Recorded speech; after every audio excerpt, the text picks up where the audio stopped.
दोस्तों आज इस वीडियो में मैं आपको समझाऊंगा कि कोई स्टॉक अगर 1000 रुपये का है तो वो अच्छा है या 100 रुपये का कोई स्टॉक है तो वो अच्छा है। जनरली लोग कोशिश करते हैं कि 100 से सस्ता कोई स्टॉक मिल जाए हम वो उसमें इन्वेस्ट कर लें, बजाय जो 1000 रुपये का चल रहा है या फिर 2000 का चल रहा है उसको ना लेके हम 50 रुपये या 20 रुपये वाला या 2 रुपये वाले स्टॉक में इन्वेस्ट करें। तो दोस्तों ऐसा सोचना बिल्कुल गलत है।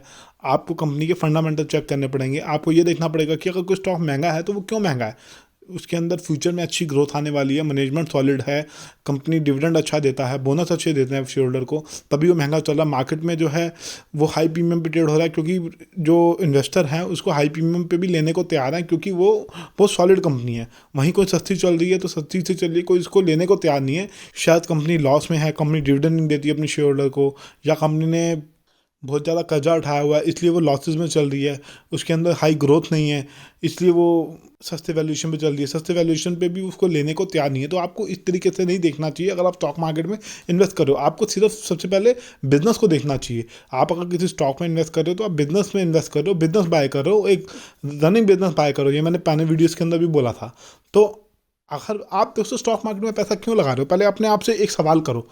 आप कोई भी शेयर ले रहे हो तो सबसे पहले अपने आप से पूछो कि आप स्टॉक मार्केट में पैसा किस लिए लगा रहे हो। पैसा कमाने के लिए लगा रहे हो ना। आप ये चाहते हो ना मैं अगर शेयर लूँ वो डबल हो जाए या 10 गुना हो जाए या 3-4 गुना रिटर्न दे दे, मेरा मतलब मेरा पैसा बढ़े, मुझे प्रॉफिट हो। मेन मकसद तो आपका यही है ना। तो आपका पैसा कैसे बढ़ेगा, आपको प्रॉफिट कैसे होगा, तभी होगा जब बिजनेस ग्रो करेगा, जब बिजनेस के अंदर अच्छी अर्निंग्स आएंगी, उसका ईपीएस बढ़ेगा। ईपीएस होता है, ईपीएस का मतलब होता है अर्निंग पर शेयर, मतलब एक शेयर पे कंपनी कितना मुनाफा कमा रही है। इस वीडियो में इसी के बारे में डिस्कशन करते हैं। थोड़ा ये बेसिक वीडियो बनाया मैंने न्यू बिगनर्स के लिए। जो पुराने खिलाड़ी हैं वो तो सब जानते हैं इस चीज़ के बारे में, जो पुराने मेरे फॉलोअर हैं वो तो सब जानते हैं इस चीज़ के बारे में, क्योंकि मैं पुराने वीडियोज़ के अंदर काफ़ी कुछ एक्सप्लेन कर चुका हूँ। इस वीडियो में सिंपल तो सिंपल रखने की कोशिश करूँगा, जो न्यू बिगनर्स है उसको अच्छे से समझ आए, ताकि वो भी स्मार्ट बने, इंटेलिजेंट बने और वो अच्छे से स्टॉक मार्केट में इन्वेस्ट करे और अच्छा अपना वेल्थ क्रिएशन करे। तो चलिए आइए दोस्तों बिना टाइम वेस्ट किए शुरू करते हैं अपने इस आज के वीडियो को। सबसे पहले हम एग्जांपल लेते हैं प्रॉपर्टी का। मान लीजिए एक प्रॉपर्टी मिली है 50 लाख का है तो दूसरा फ्लैट 60 लाख का है। तो आप कौन सी प्रॉपर्टी बाय करोगे? प्रॉपर्टी बोलो, प्लॉट बोलो या फ्लैट बोलो, कुछ भी बोलो, आप कौन सा फ्लैट बाय करोगे? आप वही फ्लैट बाय करोगे ना जो 50 लाख का मिल रहा है। लेकिन 50 लाख का मिल रहा है तो उसके पीछे रीज़न फाइंड आउट करने की कोशिश कीजिए, वो इतना सस्ता क्यों मिल रहा है। दोनों फ्लैट एक ही लोकेशन पे अवेलेबल हैं, लेकिन एक 50 लाख का है तो दूसरा फ्लैट 60 लाख का है। 50 लाख वाले फ्लैट में थोड़ा सीलन है, उसके अंदर फ्लोरिंग अच्छी नहीं हुई। वही 60 लाख का है तो फ्लैट में मार्बल लगे हुए हैं, बहुत सुंदर फ्लोरिंग है, पीओपी वगैरह हुआ है, उसके अंदर सीलन नहीं है, मतलब कि वो लग्जरी फ्लैट है। अब अगर आप उसको रेंट पे चढ़ाएंगे तो आपको 20,000 रुपये महीना रेंट मिलेगा। वहीं जो 50 लाख का फ्लैट था, जो फ्लैट नंबर ए था, अगर इसको आप रेंट पे चढ़ाएंगे तो इसके अंदर आपको 12 से 15,000 रुपये महीना रेंट मिलेगा आपको। तो आप कौन से फ्लैट में इन्वेस्ट करना पसंद करेंगे, कौन सा फ्लैट बाय करेंगे? वही फ्लैट बाय करेंगे ना जो जिसकी कंडीशन बहुत अच्छी है, जो देखने में भी सुंदर है, जो अच्छे से बना हुआ है, जिसके अंदर सीलन नहीं है और जिसके अंदर आपको रेंट भी ज़्यादा मिलेगा। तो यही करना है स्टॉक मार्केट में। जब आप स्टॉक मार्केट में किसी स्टॉक को पिक करने जाते हैं, अब यहाँ पे मैं एक बात न्यू बिगनर्स को और समझाना चाहता हूँ। ऐसा नहीं है मेरा वीडियो देखा और सारे आपने हाई वैल्यूएशन वाले स्टॉक उठा लिए। आपको उसके लिए फंडामेंटल देखने पड़ेंगे। आज की डेट में मार्केट है ओवर वैल्यूड। काफ़ी सारी जो कंपनियां होती हैं वो भी काफ़ी ज़्यादा बढ़ जाती हैं, वो भी थोड़ी हाई वैल्यूएशन पे ट्रेड होनी शुरू हो जाती हैं। तो उसके लिए आपको डीपली एनालाइज करना पड़ेगा कंपनी की बैलेंस शीट, कंपनी के profit and loss statement, company का बिजनेस को, जैसा कि मैंने अभी थोड़ी देर पहले बोला। आइए थोड़ा सिंपल भाषा में और मैं डिटेल में समझाता हूँ, आपको और अच्छे से समझ आएगा।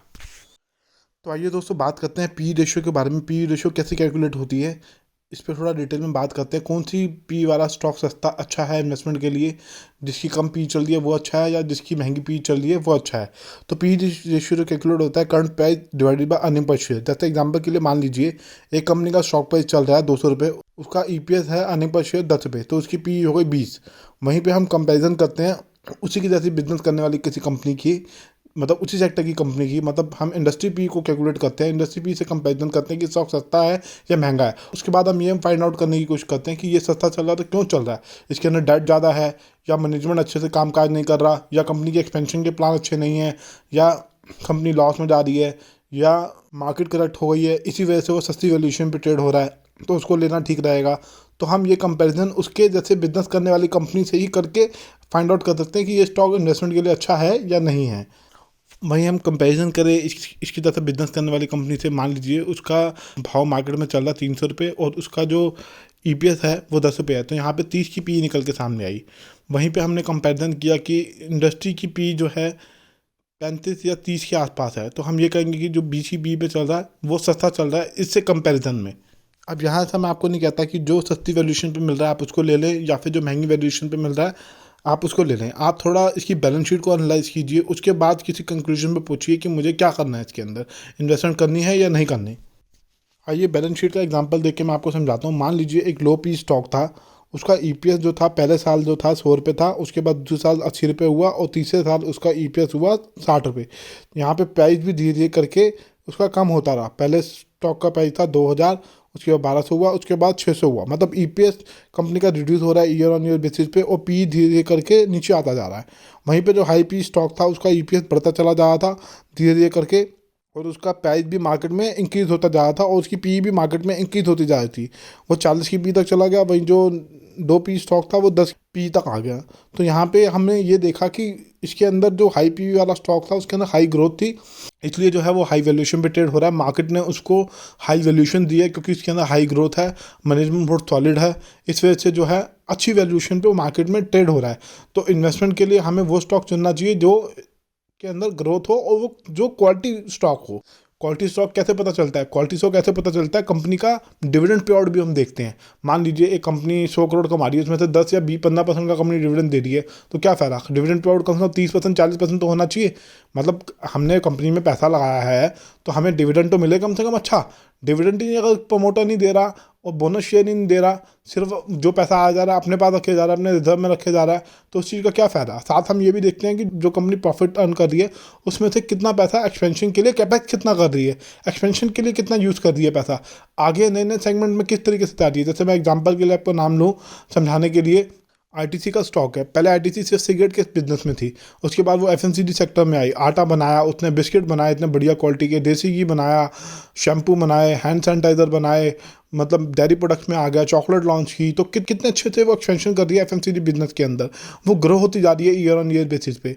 अब वो स्टॉक अच्छा है, लेकिन उसके लिए थोड़ा आपको और डिटेल में एनालिसिस करना पड़ेगा। वो सस्ती वैल्यूएशन पे चल रहा है, उसके अंदर ग्रोथ है, लेकिन इतनी ग्रोथ नहीं है जैसे कि ओ स्टॉक्स के अंदर है, जैसे कि बजाज फाइनेंस के अंदर है। जैसे 30-40% के अंदर ग्रोथ आ रही है, इतनी ग्रोथ नहीं आ रही, लेकिन उसके अंदर इतनी ग्रोथ नहीं आ रही जितनी बजाज फाइनेंस के अंदर या दूसरी कंपनीज के अंदर है।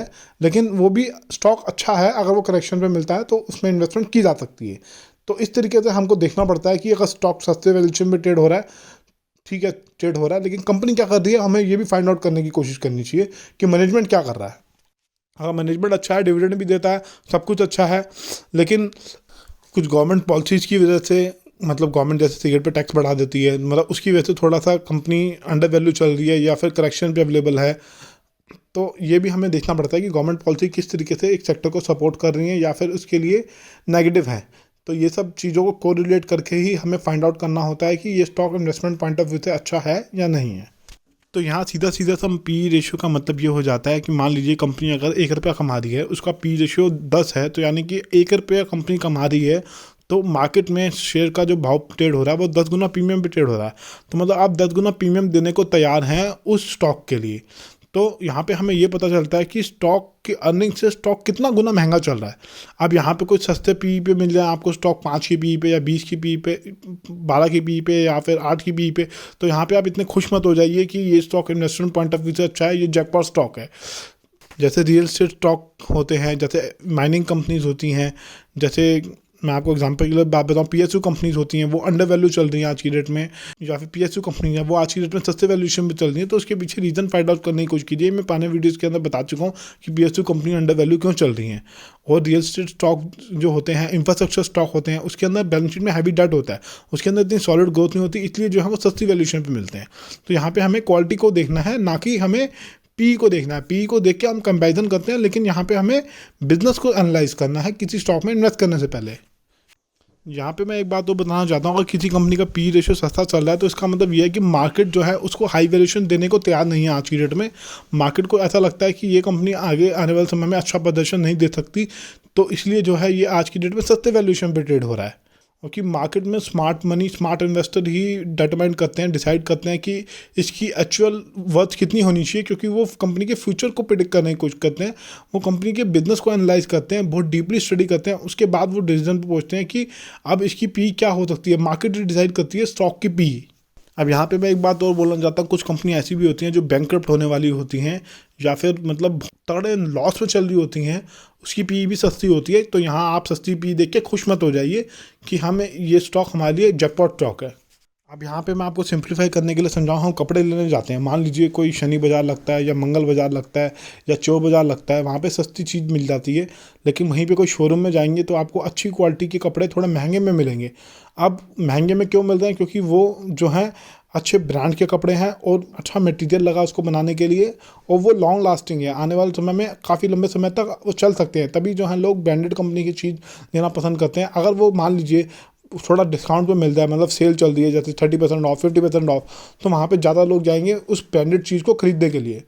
तो अगर यहाँ पे आप स्टॉक मार्केट में काम कर रहे हैं तो ऐसी अपॉर्चुनिटी का, ऐसे मौके का, ऐसे सुनहरे मौके का, अगर अच्छी स्टॉक, हाई क्वालिटी बिजनेस अगर आपको करेक्शन पे मिलते हैं तो उसमें इन्वेस्ट करने में कोई बुराई नहीं है। लेकिन यहाँ पे एक चीज़ और देखनी पड़ेगी आपको, मान लीजिए अगर मार्केट करेक्ट हो रही है तो अगर सारे स्टॉक टूट रहे हैं, सारे स्टॉक करेक्शन पे अवेलेबल है तो कोई दिक्कत नहीं है। लेकिन अगर मार्केट करेक्ट नहीं हो रही, एक पर्टिकुलर स्टॉक ही टूट रहा है, तो इसका मतलब उसके अंदर कोई प्रॉब्लम है, वो सस्ती वैल्यूएशन पे आता जा रहा है, इसका मतलब उसके फाइनेंशियल खराब हो गए हैं, उसके अंदर कुछ प्रॉब्लम हो गई है, इस वजह से वो टूटता जा रहा है। उसको हाथ ना लगाएं, ये मैंने पुराने वीडियोस के अंदर ही बोला था। उस वीडियो को देखना चाहते हैं तो इस वीडियो का लिंक डिस्क्रिप्शन बॉक्स में आपको मिलेगा, उसको देखिए, समझिए और एजुकेशन गेन कीजिए।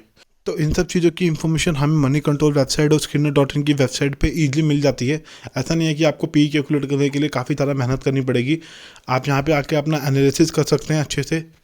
एक चीज़ मैं और बताता हूँ कि मान लीजिए मार्केट में करेक्शन है, सारे स्टॉक करेक्शन पे अवेलेबल हैं, तो आपको अच्छी पी स्टॉक वाले, हाई पी स्टॉक वाले कई बार सस्ती वैल्यूएशन पे मिल जाते हैं। जैसे कोविड की वजह से बड़ा क्रैश आया मार्केट में, मतलब 2-2.5 साल में क्रैश तो आता ही आता है, 2-2.5-3 साल में। तब अगर आप इन्वेस्ट करें अच्छी क्वालिटी के बिजनेस में, अच्छे स्टॉक्स के अंदर जो आपको सस्ती वैल्यूएशन पे मिले, जो कि हाई ग्रोथ कंपनी हो, जो लो पी के पास आपको मिले, मतलब सस्ती वैल्यूएशन पे मिले, तो उसके अंदर इन्वेस्ट करने में लॉन्ग टर्म इन्वेस्टर को काफ़ी अच्छा बेनिफिट मिलता है। यहाँ पे मैं आपको ये समझाना चाहता हूँ कि आपको ब्लाइंडली ट्रस्ट नहीं करना चाहिए लो पी स्टॉक के ऊपर, आपको क्वालिटी में इन्वेस्ट करना चाहिए, आपको बिजनेस को समझना है। अगर बिजनेस अच्छा है तो वो ठीक है, अगर वो सस्ती वैल्यूएशन पे मिल रहा है तो उसको आप जरूर पे कैच कीजिए, जरूर अपने पोर्टफोलियो में जगह दीजिए डाइवर्सिफिकेशन करके। तो दोस्तों ये था एक छोटा सा जानकारी वाला वीडियो, उम्मीद करता हूँ कि वीडियो अच्छा लगा होगा। वीडियो अच्छा लगा तो लाइक कर दीजिएगा और शेयर कर दीजिएगा।